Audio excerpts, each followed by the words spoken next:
Kim Kardashian and Kanye West's marriage wasn't as perfect as we all thought.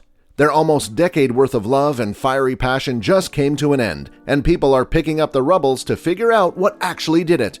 If you're just as curious as we are, then you clicked the right video. It's that time of the day, folks. Today we talk Kim Kardashian as she reveals the cracks in Kimye's relationship. Don't forget to click that like and subscribe button for all the celebrity, and I mean all of it. Now, let's begin.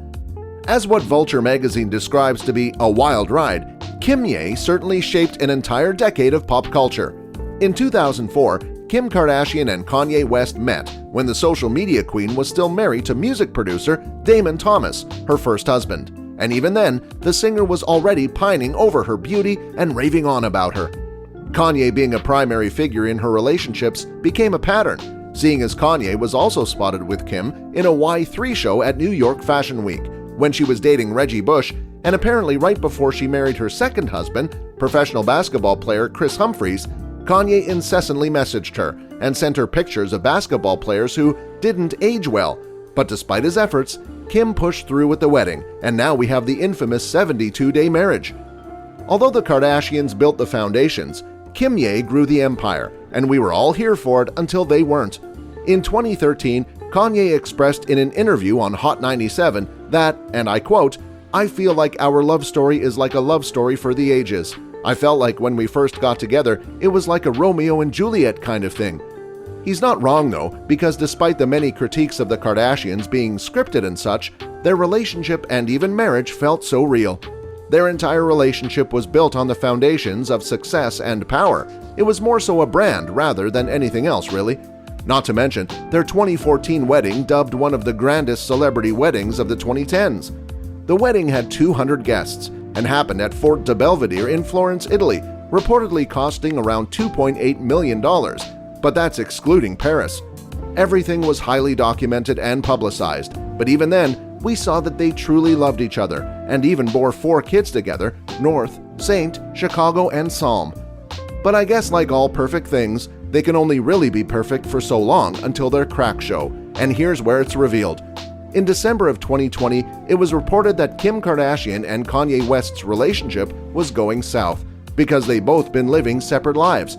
Despite reports of their split surfacing just now, after all the little hints on Keeping Up with the Kardashians and several other occurrences, we should have seen this coming. It's no secret that the family is known for its scandals. Their legacy was built on one. But here are the little moments we knew Kimye wasn't going to end up well. Comment down below what you think about Kimye so far. Are you happy or sad for their split? And what do you think will happen to the kids?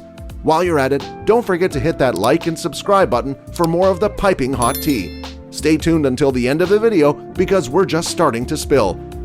Moving forward, BuzzFeed has revealed a list of all the on-camera moments that eventually led to the infamous divorce. It seems that Kanye, being such a spitfire and unaware of what he's publicly saying, constantly worries Kim. This was seen when Kim was in the middle of shooting a confessional for KUWTK, when she received a call informing her that Kanye was doing TMZ Live, and she turns to the producers worriedly. It seems trust isn't a foundation of their relationship after all. But Kim's gut wasn't wrong, because this was actually when Kanye went on air and announced his very vocal take about slavery. We know you know about it, because to this day his words still leave that stain of a gut-wrenching remark.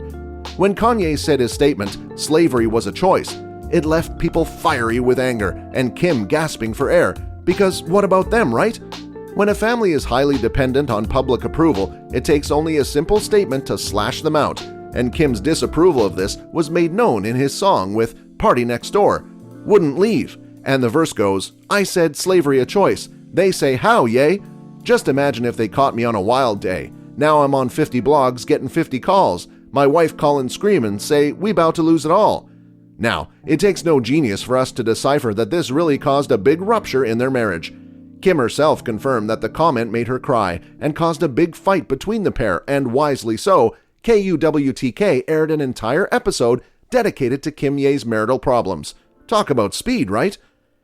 In the episode, Kanye lashed out by suggesting that Kim was more attentive to the kids than towards him. But I mean, come on, man. Kim says in the confessional that she believes so many husbands feel neglected when they start having kids. This was after the birth of their third child, Chicago. Dr. Michael Dickinson, a pediatrician, wrote for the Globe and Mail about these feelings of neglect and expounds that it's not an isolated case. He says, there may not be much physical, psychological, or emotional energy left at the end of the day for romance and marriage enrichment, and adds that in order to cope with these feelings of neglect, the husband should actually be more involved in the caring for the baby, which I guess Kanye didn't do much of because look where they are now. In addition to all that feeling of neglect, the two also have polar opposite views, especially in politics.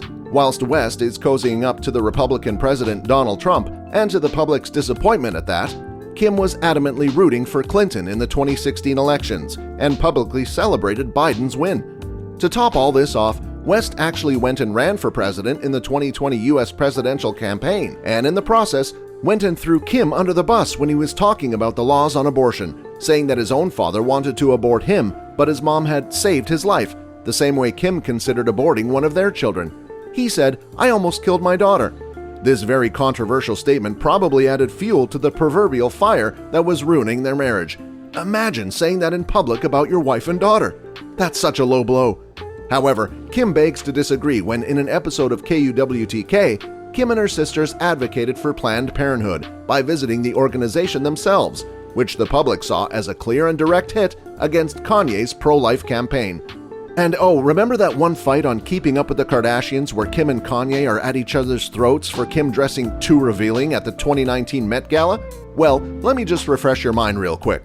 The fight actually occurred the night before the Kim wore a skin-tight and nude muggler dress that really accentuated all of her curves, and if I do say so myself, was an actual showstopper. But Kanye doesn't share my feelings, seeing as it apparently affected his soul and spirit. Now that's a little too much, don't you think? The two got in a really huge fight, and even though Kanye doesn't participate in the reality TV show, he was the real star of the episode. We do admit that Kanye was being a bit ridiculous, and Kim even says that he's giving her really bad anxiety.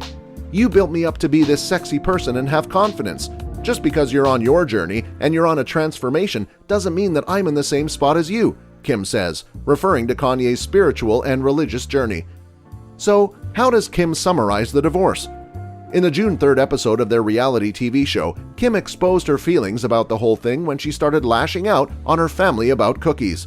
In her outburst, Khloe suggested that she was merely taking out her anger on them, but it was actually stemming from somewhere else, pointing to Kimye's marital problems.